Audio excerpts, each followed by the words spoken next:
কেমন আছো সবাই? আশা করছি সবাই ভালো আছো আর সুস্থ আছো।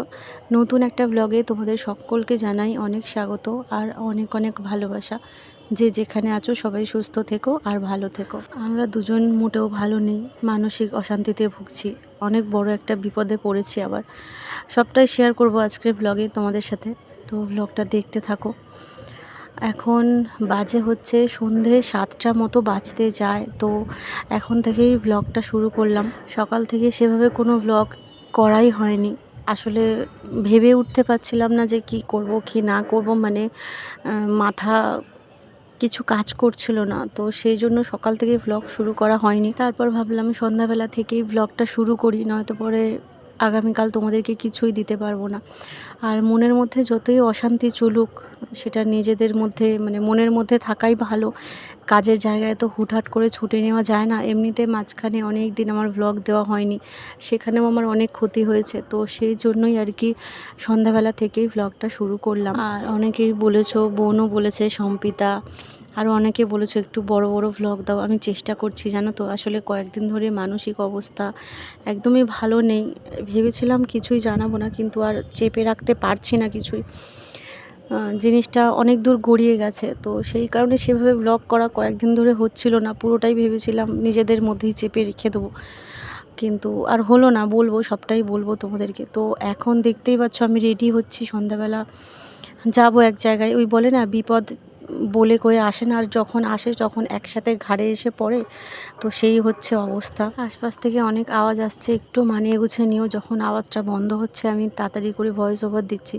সারা দিন আমি অপেক্ষা করেছি, তো গান বাজনা কিছুতেই বন্ধ হচ্ছে না।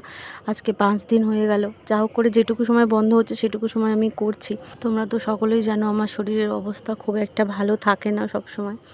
এমনিতে অন্যান্য সমস্যাগুলো এখন মোটামুটি ঠিক আছে, কিন্তু যেই সমস্যাটা দেখা দিয়েছে সেটাও বহুদিনের সমস্যা, কিন্তু নতুন করে আবার জাগার দিচ্ছে আর কি। মানে প্রচণ্ড বাড়াবাড়ি হয়ে গেছে।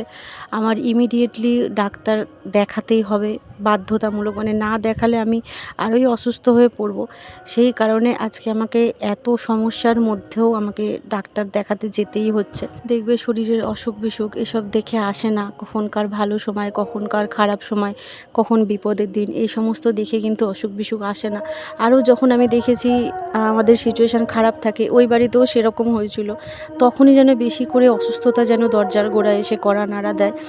তো সেরকমই হয়েছে আমার সাথে। তো সন্ধ্যাবেলা এখন দুজনে মিলে রেডি হচ্ছি, ডাক্তার দেখাতে যাব। তোমরা তো অনেকেই জানো 3 বছর আগে কত কষ্ট করে আমরা সংসার চালিয়েছি দুজনা। তো ভেবেছিলাম সেই দিনটা আমাদের জীবনে আর কখনোই ফিরে আসবে না। কিন্তু ওই যে সময় সময় কখন যে কাকে কোন কবলে ফেলে এটা বোঝা বড় দায়। তখন জয়ের কাছে কাজ ছিল না। আমিও মোটামুটি এখন যেটুকু কিছু করি তখন তো সেটাও করতাম না। আমি খাটছি 5 বছর, কিন্তু এখনও আমি সেই জায়গায় পৌঁছাতে পারিনি। আর জানো তো, আমি ভাগ্যে খুব বিশ্বাসী। ভাগ্যে যদি না থাকে কিছু কি করে হবে বলো? ওই যে কথায় আছে না, তুমি যত বড়ই শিল্পী হও না কেন, তোমার ভাগ্যে যদি না থাকে তাহলে কখনোই তুমি সেই শিল্পীর মর্যাদাটা তুমি কখনোই পাবে না। আমি যত ভালো করে কাজ করি না কেন, আমি নিজেও জানি, তোমরাও জানো, তোমরা বলো, আর আমি সত্যিই নিজেও জানি আমি অনেক ভালো করে কাজ করি। আমার ক্যামেরা অ্যাঙ্গেল অনেক কিছু অনেক কিছু অনেক আলাদা অন্যরকম হয়, কিন্তু কি করব, ভাগ্য সাথ দেয় না। সেই কারণে আজকে সেই একই জায়গায় পড়ে আছি। হয়তো একটু এগিয়েছি, হয়তো আরও কিছু বছর পর একটু এগোবো, কিন্তু যেরকম করে অন্যান্য মানুষেরা এগোচ্ছে সেরকমভাবে তো আমি এগোতে পারছি না। এই ভেবে মনকে সান্ত্বনা দিই, দুটো বীজ যদি আমরা একটা মাটিতে ফেলি চারা তৈরি করার জন্য, দেখবে সেখানে একটা বীজ খুব তাড়াতাড়ি বড় হয়ে যায়, আর একটা বীজ বড় হতেই পারে না, অনেক দেরিতে বড় হয়। তো যেটা তাড়াতাড়ি বড় হয়ে যায় সেটা অন্যজন, আর যেটা বড় হতে পারে না সেটা হচ্ছে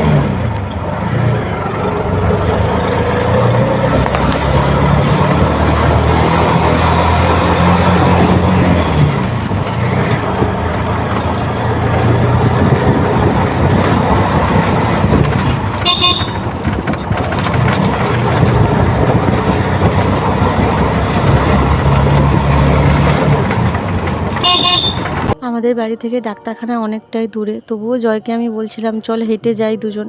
জয় বলল না, তোর এত শরীর খারাপ, হেঁটে যেতে হবে না, চ অটো করি। তো অটোতে করেই দুজন মিলে আসলাম।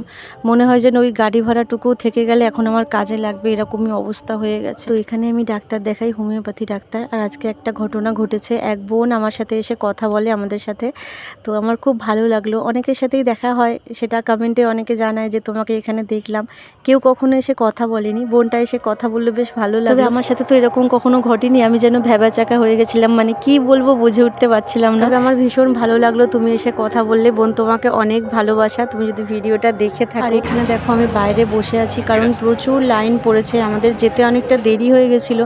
সেই কারণে আমি ছিলাম 17 কি 18 নাম্বারে, জয় বলল। তো সেই জন্য বাইরে দাঁড়িয়েছিলাম, অনেকটাই দেরি হয়েছে ডাক্তার দেখাতে।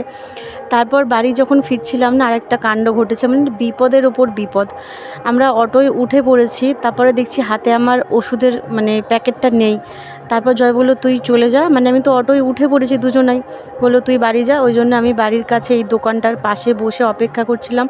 তারপর জয় হেঁটে হেঁটে এসেছে, কারণ অটো তো ছেড়ে দিয়েছিল। তারপরে জয় ওষুধ খুঁজে নিয়ে, মানে ওষুধটা আমার হাত থেকে না কোথায় পড়ে গেছিলো, তো জয় বললো আমি ওষুধটা খুঁজে নিয়ে তারপর বাড়ি যাচ্ছি। তো যেখান থেকে ডাক্তার দেখিয়ে ফিরেছি অটো স্ট্যান্ড পর্যন্ত জয় খুঁজে খুঁজে খুঁজে খুঁজে ওষুধটা শেষ পর্যন্ত খুঁজে পেয়েছে। তো ওষুধটা খুঁজে নিয়ে তারপরও বাড়ি ফিরলো জানো।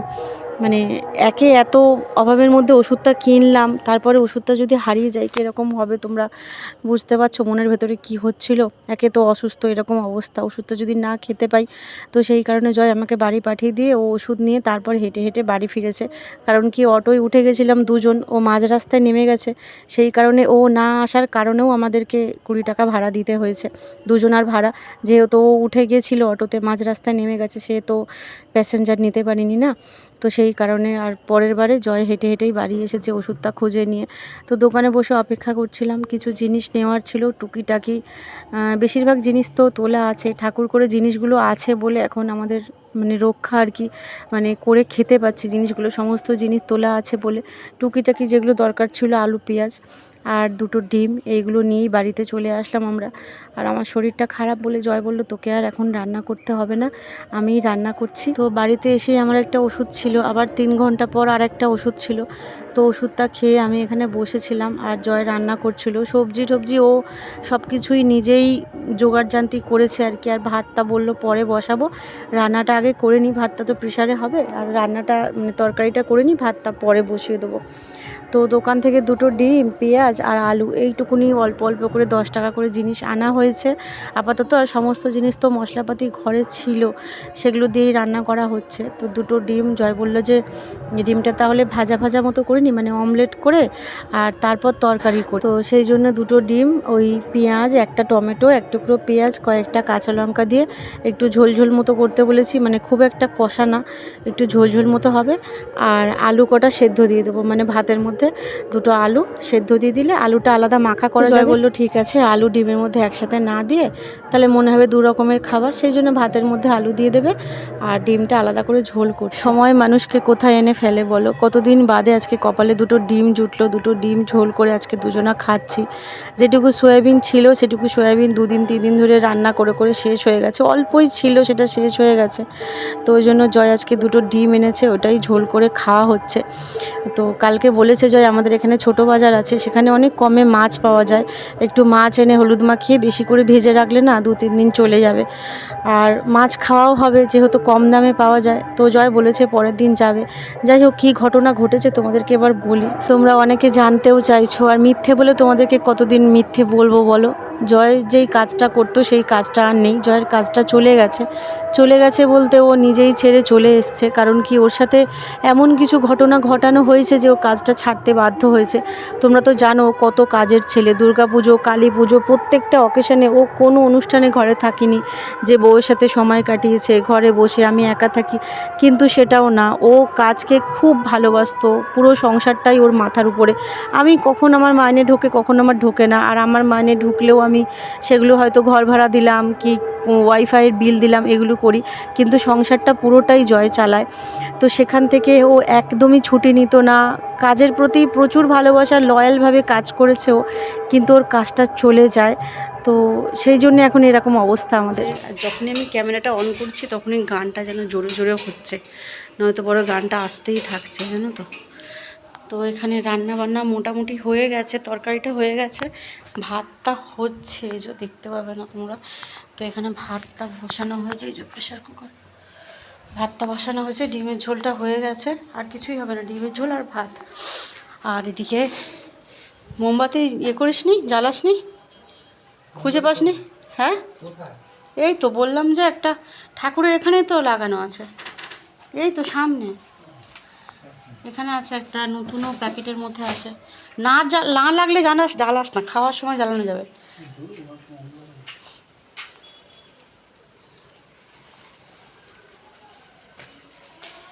তো এখন এই মোমবাতি জ্বালিয়েই হয়তো খেতে হবে আমাদেরকে। প্রচুর পরিমাণে ঝড় উঠেছে, এই প্লাস্টিকটা তো অর্ধেক গেছিলো ছিঁড়ে, তো এই আজকের ঝাপটায় হয়তো পুরোটাই যাবে।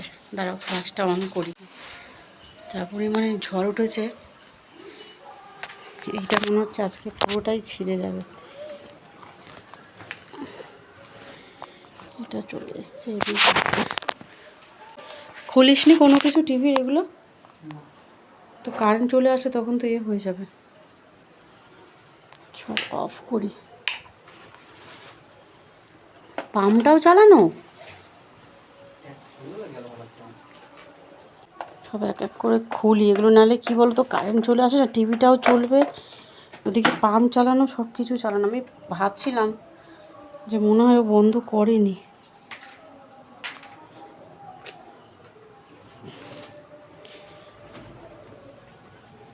প্রায় বৃষ্টি এসে গেছে, আমি একটু স্নান করে আসলাম, ওই হালকা একটু আর কি, কারণ মানে যা গরম পড়েছিল তো। এই দেখো বৃষ্টি পড়ছে, এই জায়গাটা না চাদরটা দিয়ে ঢেকে দিতে হবে, নয়তো পরে না রাতে না ঘুমোনো যাবে না। জল আসে তো এখান থেকে, এদিকটা থেকেও জল আসে, কিন্তু এদিকটা আপাতত বন্ধ করতে হবে।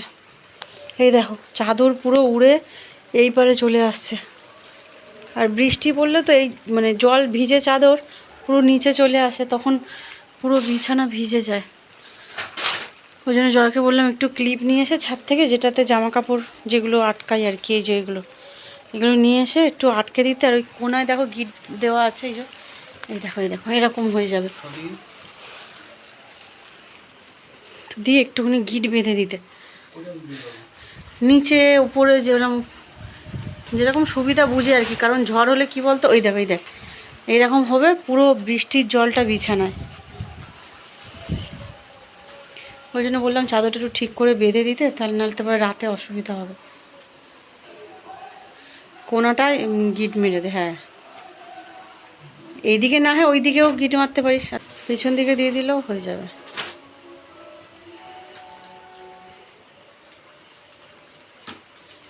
থাকবে এই গিটটা, চাদরটা ছিঁড়ে যাবে না। এবার আটকে দে ওইগুলো ঢিলা ঢিলা করে। ওপরে বাঁধাটাও তো ভুল হয়েছে, ওপরে কালকে দেখি ঠিক করব, পর্দা মতো করে দেবো। নেই একটা,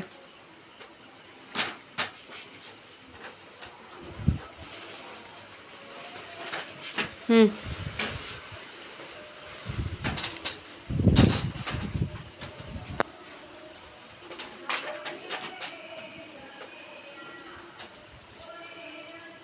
আমাদের এখানে আজকে গাজন হচ্ছে না, মনসা গান হচ্ছে মনে হয়।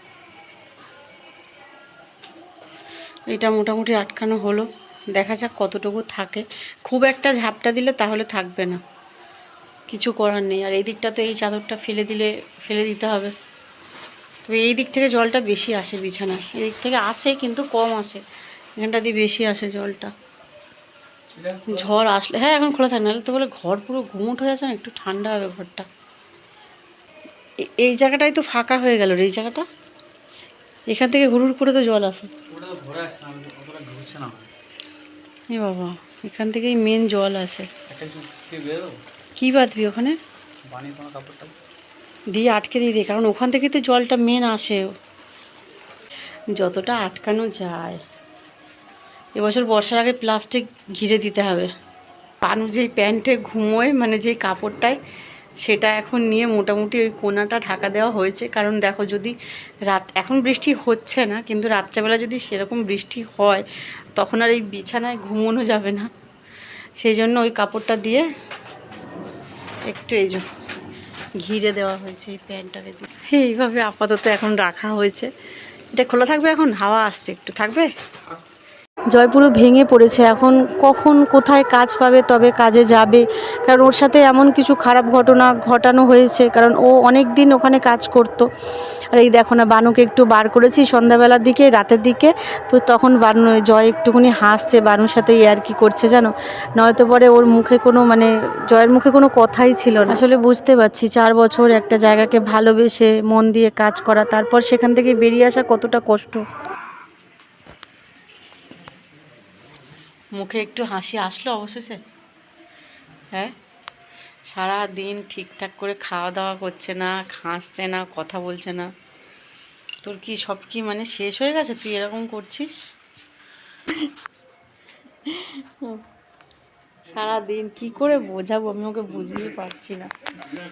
মা, মা একটু পাপাকে বোঝাও তো, একটু পাপাকে তুমি একটু বোঝাও তো মা, একটু পাপাকে বোঝাও তো। এই কলকাতার বুকে যারা ভাড়া বাড়িতে থাকে, তারপর দিন আনা দিন খায় যারা, তাদের কাজ চলে যাওয়া মানে কতটা কষ্ট, মাথায় যে বাজ পড়া সেটা শুধুমাত্র তারাই জানে যারা এই কষ্টটা ভোগ করে।